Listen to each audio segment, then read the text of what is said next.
সাথে ঘটে যায় এমন এক ঘটনা যা বদলে দেয় একজন মায়ের পুরো জীবন। মেয়ের সম্মান বাঁচাতে লাশ গুম করতেও পিছপা হন না সাদিয়া ইসলাম মৌ। কিন্তু সত্য কি এত সহজে চাপা থাকে? পরিবার, ভয় আর গোপন রহস্যে ভরা সারার সংসার এবার ঈদে আনছে টান টান এক গল্প, যেখানে শেষ পর্যন্ত কে বাঁচবে সেটাই বড় প্রশ্ন।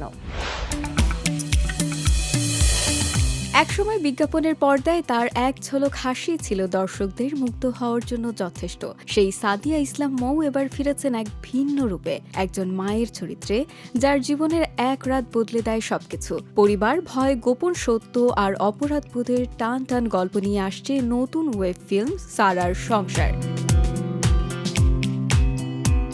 কাজী আনোয়ার হোসেনের জনপ্রিয় উপন্যাস আর্তনাদ অবলম্বনে ওয়েব ফিল্মটি নির্মাণ করেছেন আকা রেজা গালিব। এতে নাম ভূমিকায় অভিনয় করেছেন সাদিয়া ইসলাম মৌ। কোরবানির ঈদ উপলক্ষে এটি মুক্তি পাবে ওটিটি প্ল্যাটফর্ম আই স্ক্রিনে।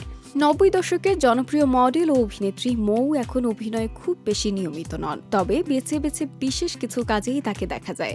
আর সেই তালিকায় নতুন সংযোজন সারার সংসার। এই ওয়েব ফিল্মে তাকে দেখা যাবে এক মায়ের চরিত্রে, যার জীবন হঠাৎ করেই জড়িয়ে পড়ে ভয়ঙ্কর এক ঘটনার সঙ্গে। গল্পে দেখা যাবে এক রাতে ঘটনাক্রমে মেয়ের গোপন প্রেমিককে হত্যা করে ফেলে মৌ অভিনীত চরিত্র সারা। এরপর তার মনে ভয় ঢুকে যায়, ঘটনাটি প্রকাশ হলে মেয়ের জীবন ও সম্মান দুটোই ধ্বংস হয়ে যেতে পারে। তাই সবকিছু আড়াল করতে মরিয়া হয়ে ওঠে সে। লাশ গুম করার পর কিছুটা স্বস্তি এলেও নতুন বিপদ শুরু হয়, যখন নিখোঁজ যুবকের খোঁজে তদন্তে নামে পুলিশ। এরপর গল্প এগোয় রহস্য, আতঙ্ক আর মানসিক টানাপোড়েনের পথে।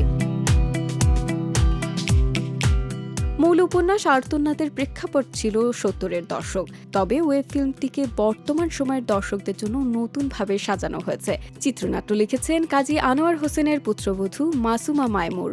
নির্মাতা আকা রেজা গালিব জানিয়েছেন, এটি শুধু পরিবারের গল্প নয়, বরং এতে রয়েছে শক্তিশালী থ্রিলার উপাদানও। গল্পটিতে সময় উপযোগী করতে কিছু প্লট ও চরিত্রের পরিবর্তন আনা হয়েছে, যা করা হয়েছে কাজী আনোয়ার হোসেনের পরিবারের সদস্যের সঙ্গে আলোচনা করেই। তার মতে, মানুষ সাধারণত কাজী আনোয়ার হোসেন বলতেই মাসুদ রানাকে মনে করে, কিন্তু এর বাইরেও তার অসাধারণ অনেক গল্প রয়েছে। সারার সংসার তেমনই একটি গল্প। ওয়েব ফিল্মটিতে আরও অভিনয় করেছেন গাজী রাকায়েত, রাশেদ মামুন অপু, নাফিসা মালিয়াত প্রমি ও ইহতাশাম আহমেদ টিঙ্কু। দীর্ঘদিন ধরে মৌকে এমন এক জটিল ও আবেগঘন চরিত্রে দেখতে মুখিয়ে আছেন দর্শকরা। পরিবার আর অপরাধবোধের মাঝখানে দাঁড়িয়ে একজন মা কত দূর যেতে পারেন? সারার সংসার হয়তো সেই প্রশ্নেরই উত্তর খুঁজবে এবারের ঈদে।